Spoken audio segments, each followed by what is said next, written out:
হাতে মাখানো ইলিশ মাছ খেতে কে কে পছন্দ করেন বলেন তো? আমার তো ভীষণ পছন্দ। এবার ইলিশ মাছ সেদ্ধ হোক, ভাজা হোক, ভুনা হোক, যেইভাবেই হোক, আমার ইলিশ মাছ বলতেই অনেক বেশি পছন্দ। তো ওই দিন আমি রান্না করেছিলাম ইলিশ মাছটা হাতে মেখে, তো ভিডিও করা হয়েছিল, বাট হচ্ছে মানে ভয়েস দেওয়া বাকি ছিল, যার কারণে আসলে এটা আপলোড করতে পারিনি। তো আজকে হচ্ছে এটা আপলোড করছি। খুব সিম্পল ওয়েতে আমি এটা ভুনা করে থাকি, বাট খেতে অসাধারণ লাগে। তেমন কিছুই লাগে না, হালকা পাতলা জিনিসপত্র দিয়ে এটা করে ফেলি আমি। পেঁয়াজ, কাঁচামরিচ, টমেটো, লবণ, তেল, একটুখানি করে হলুদের গুঁড়া, যত কম দেওয়া যায় আর কি, আর হচ্ছে একটু মরিচের গুঁড়া। মরিচের গুঁড়োটা না দিলেও চলে, এটা কাঁচামরিচের ঝালেও অনেক বেশি ভালো লাগে।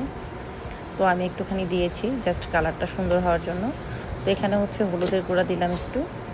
হলুদের গুঁড়াটা যত কম দেওয়া যায় আর কি, ততই বেস্ট, ততই ভালো লাগবে খেতে।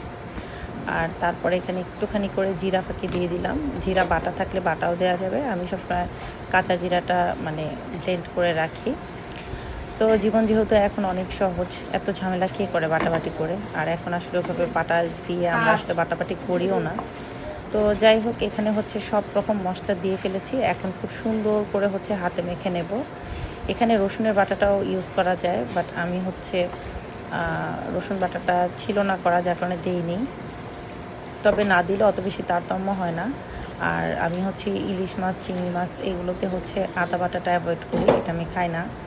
তো যাই হোক, এখন হচ্ছে মাছগুলোকে সুন্দর করে দিয়ে দিব, দিয়ে এটাকে সুন্দর করে হচ্ছে মেখে জাস্ট এটা আর কি ভুনা করবো। আর এখানে হচ্ছে মাছের যে ইয়াটা ছিল, এটা কি বলে, আমি এটাকে নুকা বলি, তো এটাকে ইয়াও বলে, কি বলে, মাছের পেটি। হ্যাঁ, তো যাই হোক, এটাও আমরা খাই। এটা আমার হাজব্যান্ড ভাজাও খুব পছন্দ করে, তো তরকারিতে দিয়েছিলাম, ওইটা ওকেই দিয়েছি, ও সবসময় এটা খুব পছন্দ করে খেতে। তো এখানে খুব ভালো করে হচ্ছে মেখে তারপরে হচ্ছে বাকি কাজগুলো করব। তো আমার এই ভিডিওটা কে কোথা থেকে দেখছেন অবশ্যই কিন্তু কমেন্ট করে জানাবেন। আর আপনারা আমার ভিডিওগুলো ধৈর্য সহকারে দেখেন এবং সুন্দর সুন্দর কমেন্ট করেন, এর জন্য অনেক অনেক ভালোবাসা আপনাদের জন্য। তো এখন হচ্ছে এখানে হাত ধোয়া পানিটা দিয়ে দিব। আর এই হাত ধোয়া পানিটা দেওয়ার কারণে কিন্তু বাসার সকলেই আমার কথা উঠে আর বসে। এই জিনিসটা অবশ্যই অ্যাপ্লাই করবেন, রান্না করতে গেলে যদি হাতে মেখে কিছু করেন, হাত ধোয়া পানিটা তরকারিতে দিয়ে দিবেন। এটা কিন্তু হচ্ছে মানে ভালোবাসা বাড়ানোর আরেকটা টেকনিক। তো যাই হোক, এখন হচ্ছে তরকারিটা আমার সুন্দরভাবে হচ্ছে হয়ে আসতেছে।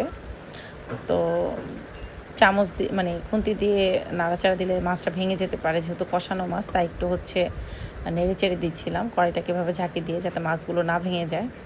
তো ফাইনালি আমার মাছ রান্না কিন্তু কমপ্লিট। মাছটা খেতে কিন্তু অসাধারণ হয়েছে।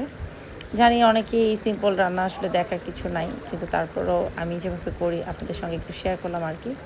ভিডিও ভালো লাগলে অবশ্যই লাইক কমেন্ট করবেন, আর আমার পেজ ফলো দিয়ে রাখবেন। তো আল্লাহ হাফেজ, সবাই ভালো থাকবেন, সুস্থ থাকবেন, আমার জন্য দোয়া করবেন। আসসালামু আলাইকুম, আপনাদের কাছ থেকে বিদায় নিচ্ছি। আল্লাহ হাফেজ।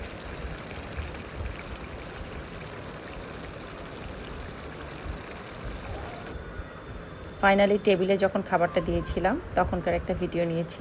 ইলিশ মাছের সঙ্গে এখানে ছিল পাতলা ডাল, সাথে করলা ভাজি, সেই সাথে ছিল গরুর গোশত, যেটা রসুন দিয়ে করেছিলাম, আর হচ্ছে মানে গোটা রসুন দিয়ে, আর সাথে ছিল সাদা ভাত। তো এগুলোই ছিল ওই দিনের আয়োজন।